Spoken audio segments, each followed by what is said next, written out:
3 summers ago, I lost an entire bed of petunias to a 2-week dry spell while I was visiting my daughter. Came home to brown, crispy stems and bare soil.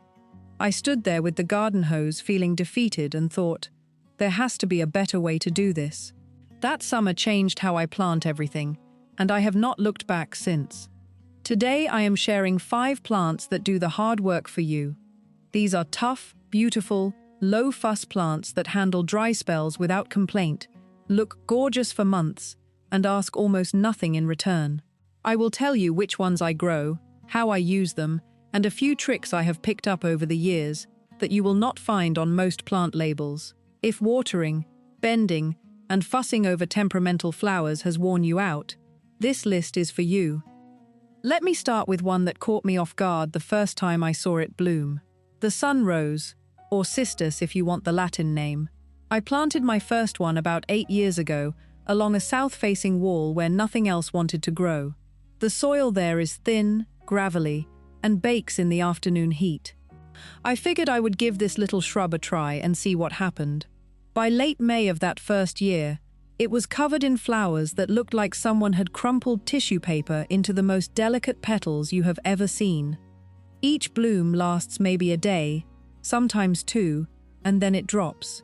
But before you can even notice, 5 more have opened behind it. The plant keeps producing from late spring right through to midsummer, and on a warm morning you will walk past it and wonder how something so pretty can be so tough. Cistus grows as a low, rounded mound. Most varieties stay under 3 feet tall, which makes them perfect if bending down to prune tall shrubs is not something your back appreciates anymore. I do almost nothing to mine. No feeding, no spraying, no staking. I give it a light trim after flowering if it looks a bit leggy, and that is the whole job. One thing I want you to notice if you ever get close to a cistus leaf is the tiny hairs covering the surface. Run your thumb across it, and it feels almost fuzzy. Those hairs are not decorative. They slow down water loss from the leaf surface, which is why this plant laughs at hot weather.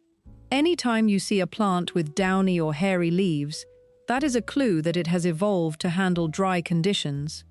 Once you know that trick, you start noticing it everywhere in the garden center. Here is something I wish someone had told me years ago. If you have a narrow border that runs along a fence or a driveway, and you are tired of replanting annuals every spring, fill that strip with 3 or 4 different cistus varieties. They bloom at slightly different times, so you get color rolling through the whole season without lifting a finger.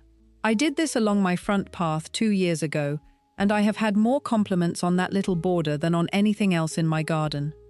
Now the second plant on my list sounds similar, but performs a completely different job. The rock rose, or helianthemum. Do not confuse this with the sun rose I was talking about. The rock rose stays much lower to the ground, spreading sideways rather than growing up. Most varieties top out at about 9 inches tall and spread 2 or 3 feet wide. Think of it as a living carpet that blooms. I use mine to edge the front of a raised bed, where it spills over the stone and softens the hard edges. You can get them in white, yellow, pink, orange, and several shades in between. The variety I grow most is a white one with a buttery yellow center, and when it is in full flower in June, it stops people on the sidewalk. Rock roses want 2 things from you: sun and drainage. If your soil holds water and stays soggy, this is not your plant. But if you have got thin, rocky or sandy soil that other plants sulk in, the rock rose will thrive there.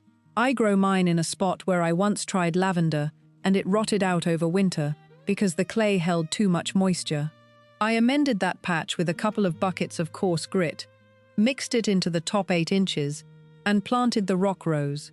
5 years later, it is still going strong, and I have not added a single thing to that soil since. One tip that has saved me money over the years. After the rock rose finishes its main flush of flowers, I give it a trim with hand shears, cutting back the spent flower stems by about 1/3. This keeps the plant compact and often triggers a second, lighter round of blooms later in summer. Without that trim, it can get woody and bare in the center after a few seasons. Takes about 2 minutes per plant, and you can do it standing up with long-handled shears if kneeling is uncomfortable. The third plant on my list is one that surprises people when they touch it for the first time: hardy sedum, sometimes called the ice plant. Pick up a sedum leaf on a warm July afternoon, and it feels cool against your skin. There is so much moisture stored inside those thick, fleshy leaves that they stay cold, even when the air temperature is high. It is the same principle as a wine cellar staying cool underground. All that stored sap acts as insulation. I grow a variety with deep, plum-colored foliage that looks striking even before it blooms. The leaves have a grayish underside, and when the light catches them at certain angles, the contrast between the plum top and the silver bottom is beautiful. But here is where sedums earn their keep. For anyone who wants color late in the season, most gardens look their best in June. By August, things start to wind down, and the borders can look tired. Sedums do the opposite. They start blooming in July and keep going through August, September, and into October until the frost shuts them down. If your garden feels like it peaks too early and then fizzles, adding 2 or 3 sedums in the middle of a border will extend your color by months. I have a clump near my back door that I pass every morning, and in September, when everything else is winding down, that sedum is covered in clusters of tiny pink starry flowers that the bees absolutely love. Sedums are also one of the easiest plants to multiply without spending a penny. If you buy one pot, you can knock it out, pull the root ball apart into 3 or 4 pieces, and plant each one separately. Water them in well, and by next season, each piece will have filled out into a full plant. On a fixed budget, that kind of value matters. I have filled an entire section of my front garden with sedums that all came from 2 original pots I bought at a plant sale 6 years ago. Before I get to number 4, I am curious about something. Where are you gardening right now?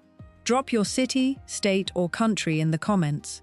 I ask because these plants perform differently depending on your climate, and I always find it fascinating to hear from people growing in places I have never gardened. Whether you are in the dry Southwest or dealing with the damp of the Pacific Northwest, I would love to know. Now, number 4 is a plant that sounds like it belongs at the beach, and some varieties do grow wild along the coast. Sea holly, or Eryngium. The name comes from the spiny leaves that look a bit like holly, and some species grow naturally in sandy coastal soil. But do not let that fool you into thinking this is a seaside-only plant. Sea holly works in any sunny, well-drained border, and adds a shape and texture that most other plants cannot match. The stems shoot up tall, some varieties reaching 4 or 5 feet, and at the top you get these spiky, thistle-like flower heads that look almost architectural. Many varieties are a striking steel blue, though I have seen white ones that are gorgeous in a pale-themed border. What I love about sea holly is how it works with other plants. I think of it as a firework in the border. You can tuck it in among lower, mounding plants, and the tall stems burst up above everything else, like little explosions. In my garden, I have 3 sea hollies planted among some low geraniums and a carpet of thyme, and when the sea holly blooms in midsummer, the effect is like sparklers going off above a green tablecloth. Sea holly has thick, fleshy roots that push deep into the soil searching for moisture, which is why it handles dry spells so well.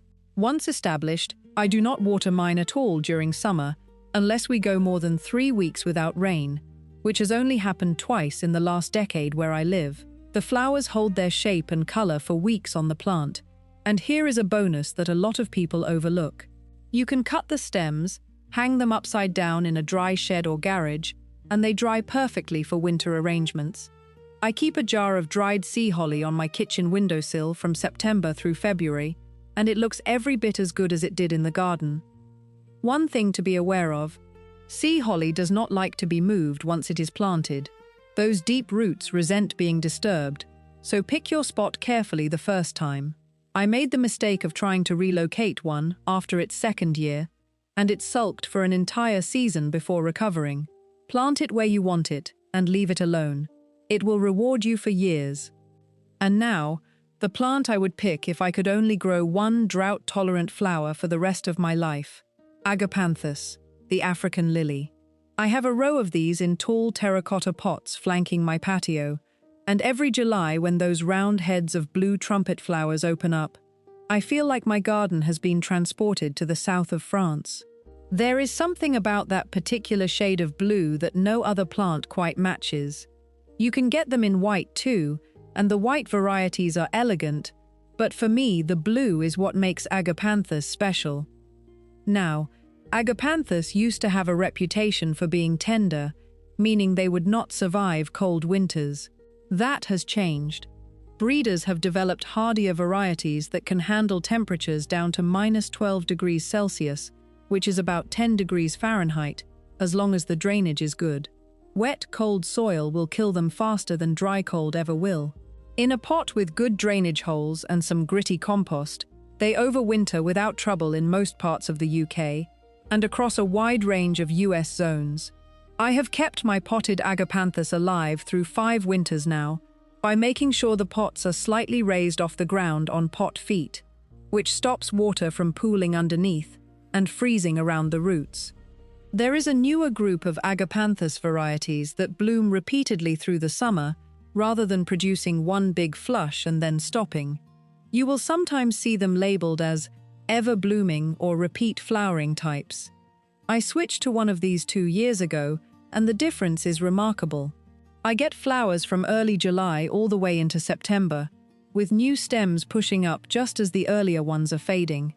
For the price of one plant, you are getting months of display, and in a large pot on a patio where you sit every day, that extended season makes all the difference. One more thing about Agapanthus that I have learned through trial and error. They bloom better when they are slightly pot-bound. I know the temptation is to repot them into a bigger container every year, but resist that urge. Agapanthus seems to flower more prolifically when the roots are a bit cramped. I repot mine every 3 years at most, and only when the roots are visibly pushing out of the drainage holes.